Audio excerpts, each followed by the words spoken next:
waaye sa kàddu démb yi ay xale yu ndaw di ko teg mu wute lool ak sa kàddu tey te nag ba tey nga bëgg a taxaw bëgg ñu wax ne ñu nan la woowee kilifa matatoo kilifa googu parce que sa kàddu jaratul dara léegi téléphone yi ñu koy teg sax di ko vaar sax yenn yi day bëggee parce que nangootu ko déglu wante itam nañu xool lan moo xew tamit vendredi li xew vendredi mooy dañu tere à des citoyens liberté de circuler Barthélémy Dias ñu tëj ko këram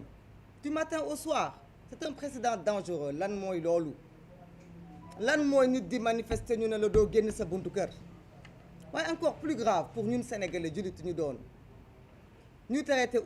tere Ousmane Sonko liberté de culte nga dem jaamu ji sa boroom génn julli te ba tey nag ñu ne ci réewu jullit lañ nekk te ba tey nit ñi ñu ne duñu wax Macky Sall li muy def ni mënul nekk bu ñu demee ba nga xamante ne nag ci réew nee nañu opposition bii toog nii moom de moo yem dayoo ak président Macky Sall ak nguuram ak armée am ak gendarmerie am ak police am ak léppam ci doole pour indi paix ñu ne ñun ñii ak moom ñoo yem que ñun mën nañ indi jàmm autant que moom kon dama ni pouvoir bi kon nañu ko waddal ñu xam ni pouvoir amatu fi parce que bu demee ba ñu ne opposition bi dañu woote jàmm autant que Macky Sall na woote jàmm te Macky Sall ñu ne moom la ñu jox pouvoir kon est-ce que Macky Sall mérité na pouvoir boobu nekk ci loxoom ba tey man dama naan déedéet dañu waroon kay wax ne moom mi nga xam ni moo yor pouvoir yépp na taxaw parce que moom moo yor doole ndax nag moom mooy rey sunu ay rakk moom moo yor ay bal di ko tiire ci sunu askan waaye askan wi itam dama leen di woo di leen woowaat ndax du ñu jóg ci di leen woo ndax réew mi di Sénégal ñun ñëpp on est en danger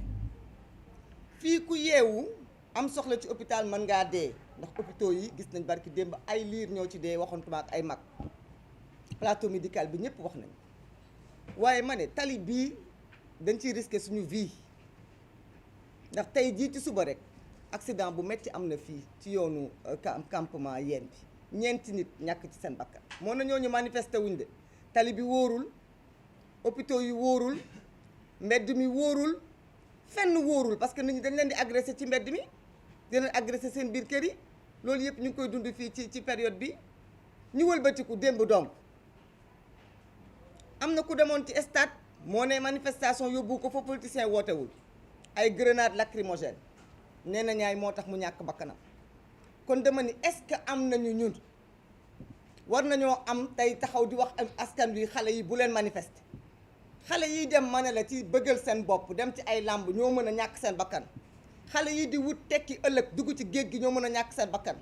xale yi nga xamante ne defuñu dara dañuy xëy liggéey ñu agressé leen ñoo mën a ñàkk seen bakkan kon ku wax ne xale yi bu leen xeex ngir seen réew bu leen xeex ngir seen lépp république bu leen xeex ngir seen ëllëg kon loolu ban xeetu appel la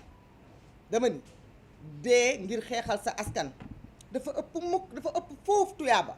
ndax dee ndax damaa demoon concert wala ndax damaa génnoon doxantu ji wala ndax damaa demoon seetaani làmb du parce que nag dañuy minimiser dee ji parce que nag bakkan bépp bu rot rek dafa nekk naqar ci ñun mais nag combat bi day combat boo xam ni kenn du ñëw duñu ko mëneel te doyen Habib Sy wax na ko léegi Sénégal dafay pays démocratique te réew mii ñun tey ba ñuy ñëw fekk si ko dafa am luñ fi fekk loo xam ne professeur Bathily rappelé na ko mu nekk des années et des années de lutte nit ñi di ko xeex droit de liberté de se réunir ak leneen léegi dañoo foog ni ñun dinañ nangu ñun Sénégal yàqoo ci suñu loxo yi dinañ nangu ñun ndax jëmmi Macky Sall kese ak bëggam réew ak bëggam nguur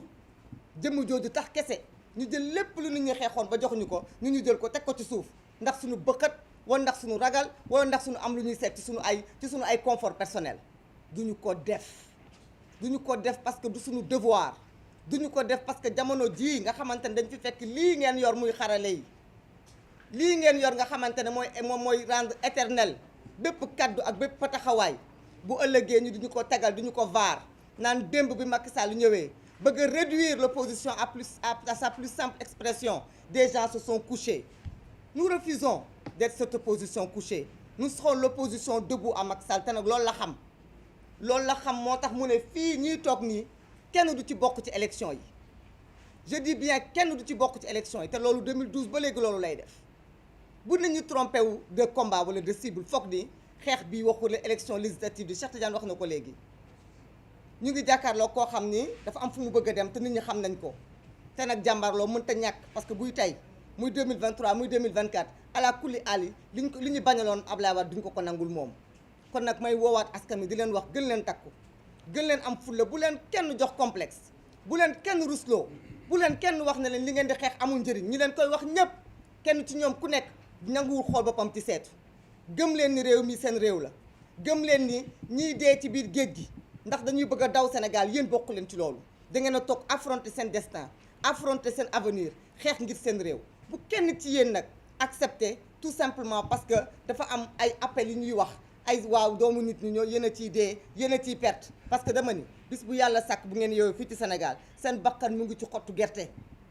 seen bakkan mu ngi ci xottu gerte parce que à 1000 reprises on peut tous mourir on peut mourir sur la route on peut mourir chez soi étant agressé on peut mourir de différentes façons nous décidons de mourir debout de mourir digne pour notre pays et que les gens sachent que ce combat-là c'est un combat noble que nous menons pour nos enfants pour les générations futures vous rentrerez dans l'histoire dans cette histoire nag sordide où le président Macky Sall est aujourd'hui dañ jàpp ni président Macky Sall bisu tey jii mooy président bi nga xam ni ñetti député ñu ngi ci loxo yoon ci magistère am ñetti député ñu ngi ci loxo yoon ci magistère am pendant que ñaari député mi defoon luubal barki démba liberté provisoire la ñu am ñaari maire ñu ngi ci loxo yoon ci régime président Macky Sall ak nag 200 otages des otages politiques des patriotes debout te ces gens-là seront libérés d'une façon ou d'une autre may wax nag ne dafa am loo xam ne dañu ne arrêté Ousmane Ngom la président Macky Sall moo ko teg suñu kanam boobu ba léegi tey nag nee na dafa téye Déthié Fall